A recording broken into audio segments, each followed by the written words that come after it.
Cleaning area जिसको आप कह लें लॉन्ड्री एरिया, वहाँ पर बच्चा गिरा हुआ है। लेकिन उन्होंने अपनी बहन के खिलाफ बयान इस तरह से दिया कि मेरे बच्चे तो घर ही नहीं है, आपको कोई गलत फहमी हुई है। तो और ये वारदात जो है वो घर के अंदर हुई थी। पुलिस के आगे जो कोई जितना मर्जी बड़ा क्रिमिनल हो, वो 10-12 घंटे 8 घंटों से ज्यादा नहीं टिक सकता। जो नासिर डोगर है, इस खातून अलीना का शोहर, वो इसे कहता है कि मैं ग्रोसरी करने जा रहा हूँ।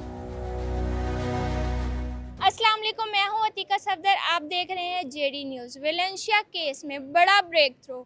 जहर किसने दिया, क्यों दिया, कब दिया, इस केस की मज़ीद तफसीलात जानते हैं क्राइम रिपोर्टर खावर मुगल साहब से। जी खावर साहब, आप शुरू से अब तक इस केस को देख रहे हैं, आप इसकी मज़ीद तफसीलात हमारे साथ शेयर कीजिएगा। अच्छा अतीका, ये बड़ा अफसोसनाक सान्या पेश आया था वेलेंशिया में जब ये हुआ। और जैसे ही हमारे सोर्स से मुझे खबर मिली, मैं भी वहाँ पर स्पॉट पर पहुँच गया। और तकरीबन मैं उन चंद क्राइम रिपोर्टर्स में से था जो कि हम ऑन टाइम वहाँ पर पहुँच गए थे। बड़ा अफसोसनाक इंसिडेंट था। वहाँ पर जाकर भी हमने सारी रिपोर्टिंग की। वहाँ से जो एविडेंस, एक ज़ाहिर है पुलिस का काम है एविडेंस कलेक्ट करना, लेकिन हमारी कोशिश होती है कि जितनी वहाँ से ज़्यादा इन्फॉर्मेशन गैदर की जा सके। और अकॉर्डिंग टू पुलिस और अकॉर्डिंग टू आई विटनेस हमारी कोशिश होती है कि उसको रिपोर्ट करें। हमारी उसमें इनपुट अपनी कोई नहीं होती। पहले दिन हमने रिपोर्ट किया वहाँ से, जो आई विटनेस थे, जो नेबर थे, उनकी सारी चीज़ें हमने अपने देखने वालों को बताई। और उसमें जो नेबर थे, उसने ये बताया कि सबसे पहले जो है वो उसकी मेड ने आके उसे बताया कि जो पीछे की बालकनी है, जो क्लीनिंग एरिया जिसको आप कह लें लॉन्ड्री एरिया, वहाँ पर बच्चा गिरा हुआ है।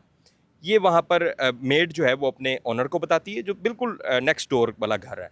वो जाके सारा जो है वहाँ पर देखते हैं और फिर वो दरवाज़ा नॉक करते हैं और उस शौहर को कहते हैं कि आपके बच्चे पीछे गिरे हुए हैं।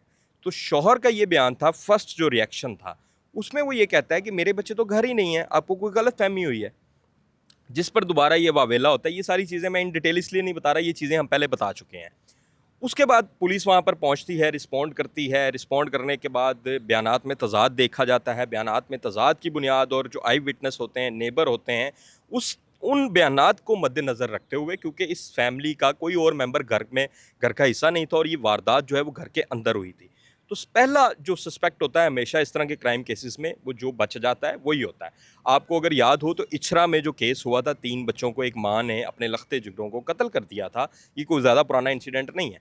तो उसमें भी हमेशा पुलिस ने जो है वो पहले माँ और बाप दोनों को हिरासत में लिया था और बाद में पता चला था कि माँ इन्वॉल्व है और बाप इनोसेंट है। ठीक है, इस केस में भी चूंकि ये अकेला बचा था, तो पुलिस ने जो है वो इसको इस शक की बुनियाद पर हिरासत में ले लिया। एफआईआर हम इसको नामजद नहीं किया, एफआईआर दर्ज ज़रूर हुई, लेकिन चूंकि अभी तक क्लियर नहीं थी चीज़ें।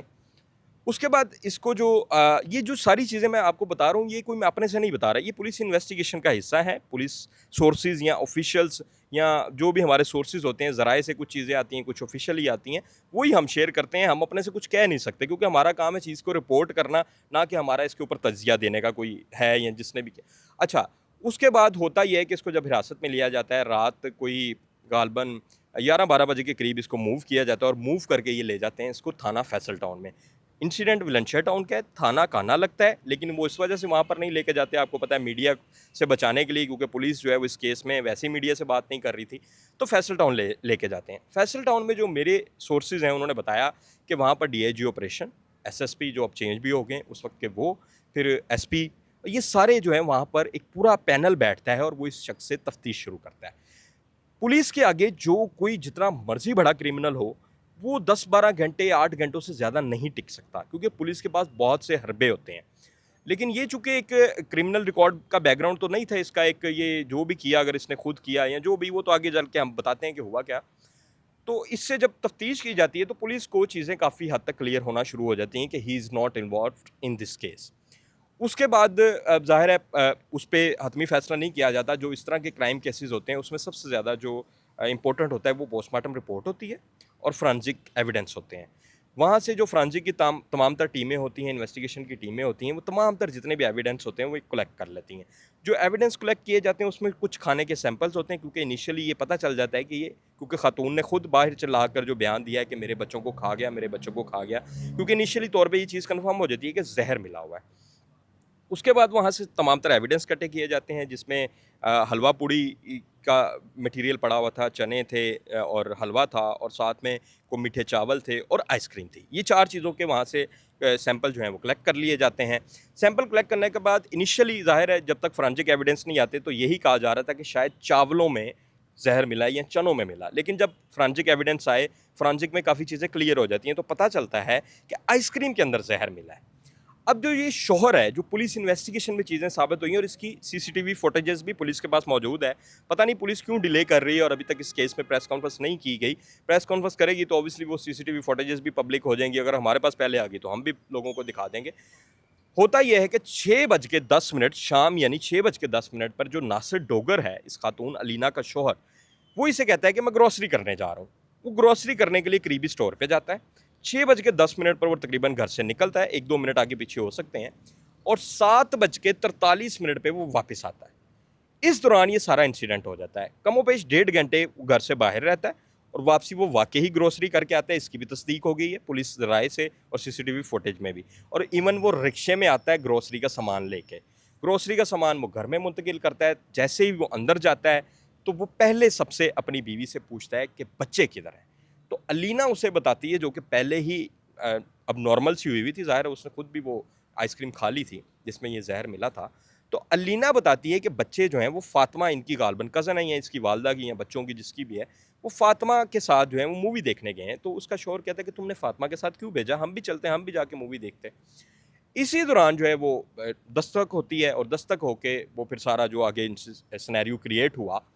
अच्छा, अब जो इसमें सबसे ज़्यादा इम्पोर्टेंट था, वो इम्पोर्टेंट ये था कि ज़हर किसने दिया, किस चीज़ में दिया, कौन कौन सी चीज़ें वहाँ से कलेक्ट हुई, और सबसे ज़्यादा फोरेंसिक और पोस्टमार्टम में ये चीज़ें क्लियर हो जाती हैं कि ज़हर किस टाइम दिया गया।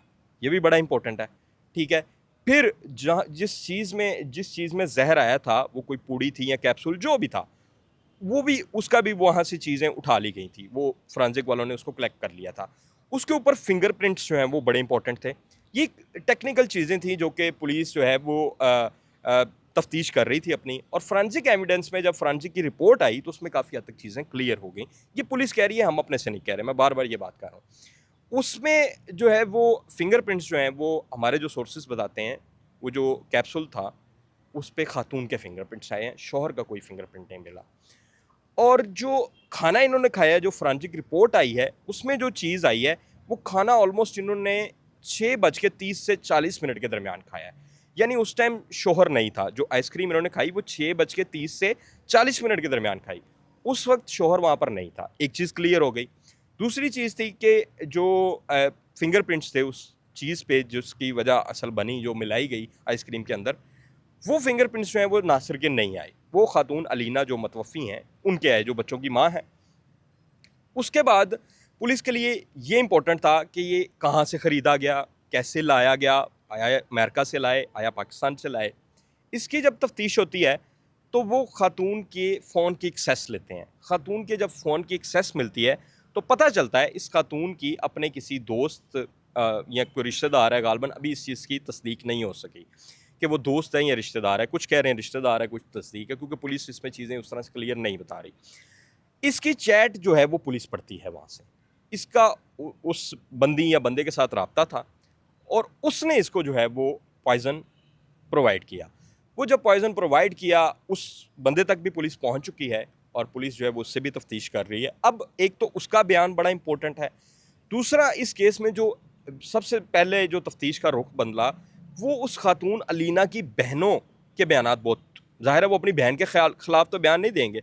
अगर उन्होंने देने भी हैं तो अपने जीजू के खिलाफ भी, उसको बहनोई कहते हैं गालबन, तो वो अपने बहनोई के खिलाफ बयान देते ना। लेकिन उन्होंने अपनी बहन के खिलाफ बयान इस तरह से दिया कि उन्होंने इस चीज़ की तस्दीक कर दी कि वो हमारी बहन ज़हनी मरीज़ा थी, और उसने पहले भी ये कोशिशें की हैं, और वो एक अरसे से डिप्रेशन की मेडिसिन ले रही थी। तो फिर पुलिस को जो है वो चीज़ें काफ़ी क्लियर होना शुरू होती हैं। फिर जब उसके बाद फोरेंसिक एविडेंस आते हैं, फोरेंसिक में ये चीज़ क्लियर हो जाती है कि आइसक्रीम में जहर मिलाया गया, और जिस टाइम ये हुआ उस टाइम शौहर नासिर जो है वो घर में नहीं था। तो सीसीटीवी फुटेज से उसकी तस्दीक हो चुकी है, ठीक है, अल्लाह बेहतर जाने कि खातून के जहन में क्या चल रहा था, उसने क्यों ऐसा किया। इवन उसने नासिर को भी कोशिश की आइसक्रीम खिलाने की, लेकिन गर्मी का आपको पता है मौसम था, और नासिर जब बाहर से आया तो उसने पहले आके कहा कि मुझे पानी पिला दो। उस पर उसने कहा, खातून ने, ये पुलिस इन्वेस्टिगेशन कह रही, मैं नहीं कह रहा, उसमें वो कहती हैं कि आप जो है वो आइसक्रीम खा लें। तो वो कहता है मेरा अभी मूड नहीं है, आप मुझे पानी पिला दें, आइसक्रीम मैं बाद में खा लूँगा। इसी दौरान जो है वो हालत गैर हो जाती है, और सारी फिर वो जो इंसिडेंट सिनेरियो क्रिएट होता है, वो बाहर से दस्तक आती है, ये सारी चीज़ें होती हैं। तो अभी तक का जो इसमें ब्रेक थ्रू है, इसमें पुलिस इस चीज़ में अब डैम श्योर हो गई है, फोरेंसिक एविडेंस हो गए हैं, क्योंकि ज़ाहिर है जब भी आपने कोर्ट में ये चीज़ें पेश करनी है तो आप मुँह ज़बानी तो नहीं ना पेश कर सकती, उसमें आई विटनेस के बयान होते हैं, फिर जो ऐनी शाहिदीन सॉरी नेबर हैं उनके बयानात होंगे, क्योंकि उनकी बड़ी रिकॉर्ड मैंने भी इंटरव्यू किए, बाकी मीडिया वालों ने भी किए। फिर उसके अलावा जो उनकी बहन के बयानात हैं वो होंगे, जो दोनों फैमिली के बाकी मेंबर्स हैं उनके बयानात होंगे। फिर उसके अलावा सबसे ज़्यादा इंपॉर्टेंट पोस्टमार्टम रिपोर्ट है और फोरेंसिक एविडेंस है। फोरेंसिक एविडेंस और पोस्टमार्टम रिपोर्ट में जो चीज़ें अभी तक सामने आई हैं, वो तकरीबन जो है वो खातून के अगेंस्ट जा रही हैं अनफॉर्चुनेटली। इसमें अब लोग जो हैं वो मोस्टली हमें कमेंट्स में बुरा भला कहना शुरू कर देते हैं कि जी पता नहीं हमने पैसे ले लिए या हमने क्या कर लिया। तो पैसे कोई किसी से नहीं लेता इस तरह के केसेस में, और इस तरह के हाई प्रोफाइल केसेस में जो अमेरिकन नेशनल फैमिली है, तो कोई भी इस तरह के केसेस में जो है इवन पुलिस खुद बड़ा एहतियात बरतती है। तो ये तो देखें, अब लोग ये सुनना चाह रहे हैं कि शायद वो खातून ने नहीं किया, शोहर ने किया है।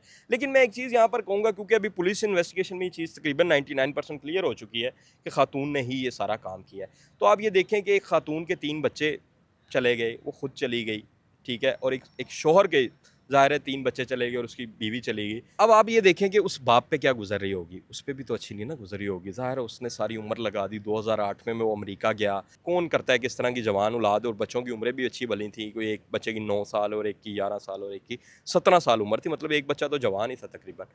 तो आप ये देखें कि उस बात पे भी अभी तक क्या बीत रही होगी। तो स्टोरी को मेरे ख़्याल से दोनों साइडों से देखना पड़ता है, और ज़ाहिर है हम वो नहीं दिखा सकते जो लोग देखना चाहते हैं, हम वो रिपोर्ट करते हैं जो हकाइक हैं, जो पुलिस कह रही है, जो पुलिस इन्वेस्टिगेशन का हिस्सा है। तो हमने पहले दिन से कोशिश की कि जो हकाइक हैं वो अपने नाज़रीन तक पहुँचाएँ। कोई भी हमने इस केस में जल्दबाजी नहीं की। पुलिस सोर्सेज़ से, पुलिस ऑफिशियल से जो चीज़ें हम तक पहुँचती रहीं, हमने वो अपने नाज़रीन को दिखाई। जी शुक्रिया।